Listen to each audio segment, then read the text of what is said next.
Hey everyone, welcome to my channel. This will gonna be my very first YouTube video that I will ever upload to YouTube.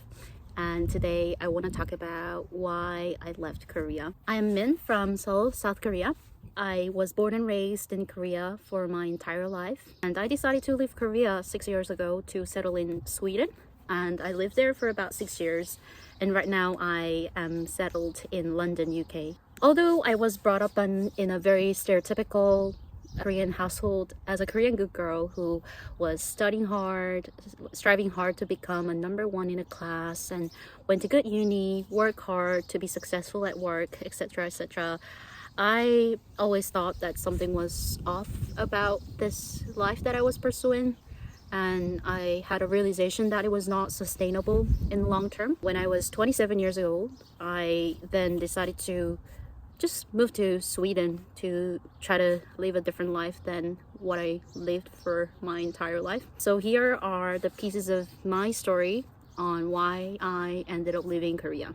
The number one reason is that in Korea you are under a lot of pressure to be best and excellent at absolutely everything, which led me to be under a constant burnout mode since very young age. Korean mindset is that you must strive to be the number one at school, at uni, and hagwon, virtually everywhere you go. And this might have been working out greatly for the success of our own nation.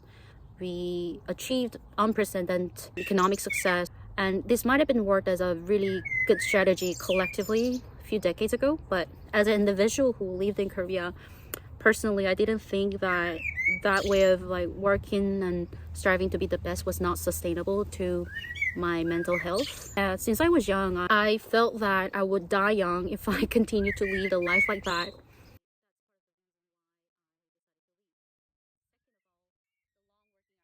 Koreans are known for working notoriously long hours, backed up by all this researches by OECD and studies about developed countries. Korean working culture really emphasizes on hierarchy.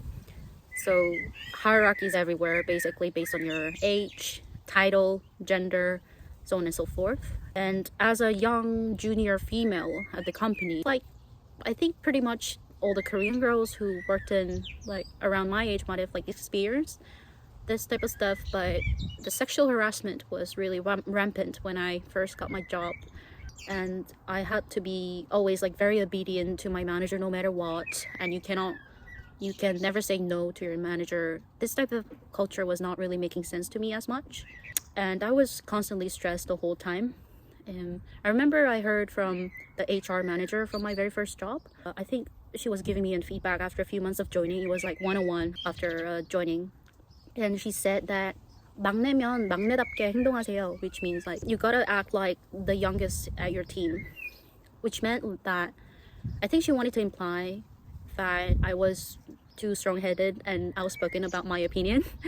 She didn't say in which specific situation that I was not being 막내, but it tells something about how you should act inside the boxes that you're given, depending on your age and your gender.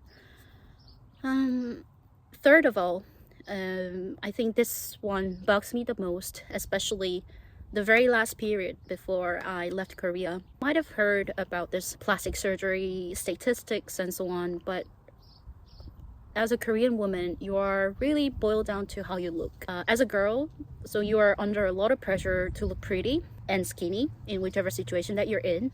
Starting off with the very simple greetings to each other in Korea. People try to say, instead of how are you, they will ask you, oh, you have gotten fat.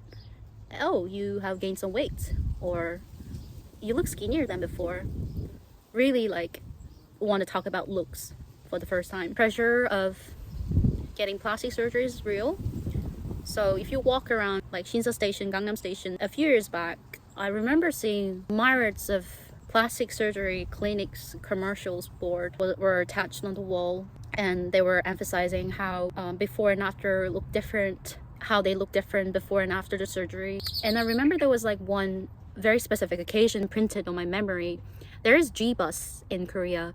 So G-bus is Gyeonggi bus, so intercity bus between the suburb of Seoul and then Seoul city center. And then there's a little screen attached to the exit door. And then I remember I was sitting very close to the screen door, and then one of the commercials on that media was about some plastic surgery clinic promoting about the perfect shape of your forehead. And they were giving all this like list up stuff about see if your four fingers fit in your forehead, see if like that fits perfectly. If it is like larger than your four fingers, then you're basically having a really big forehead, which is not really fitting to the beauty standard, blah blah blah.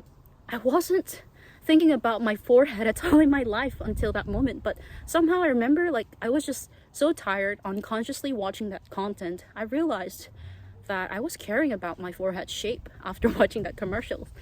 And I thought that this culture was very toxic, and whether you're conscious or not, you're as a girl, you're always injected with this idea that you are not perfect, and so you need to do something about your face and your body.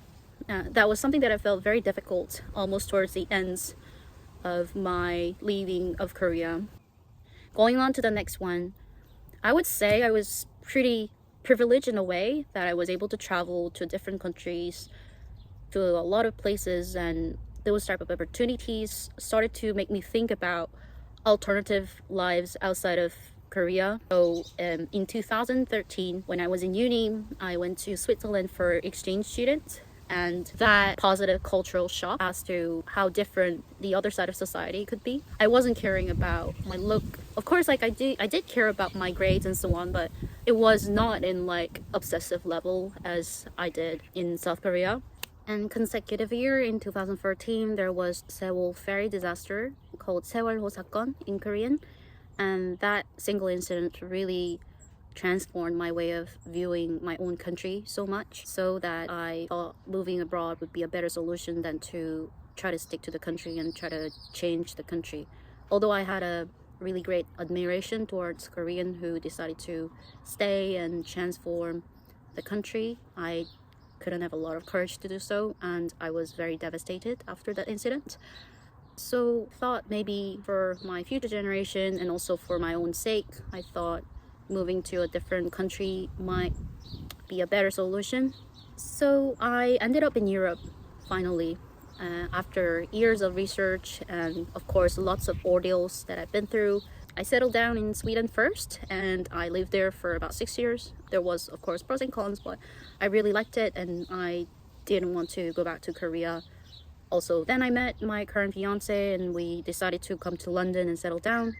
And my life has changed a lot, especially a lot of issues that I've aforementioned in this video have been alleviated a lot, but also living in a different country brought you a whole different kinds of problems that you'd never thought before. I think it will take another separate video to explain what is the pros and cons of living in Sweden and what are the issues that I felt that it was alleviated, and what are the new problems that I faced. I'll have to spare other time to talk about this, but I really don't regret my decision of leaving Korea in my 20s, and I'm having my happiest 30s, but I will save it for the next time. And thanks for watching.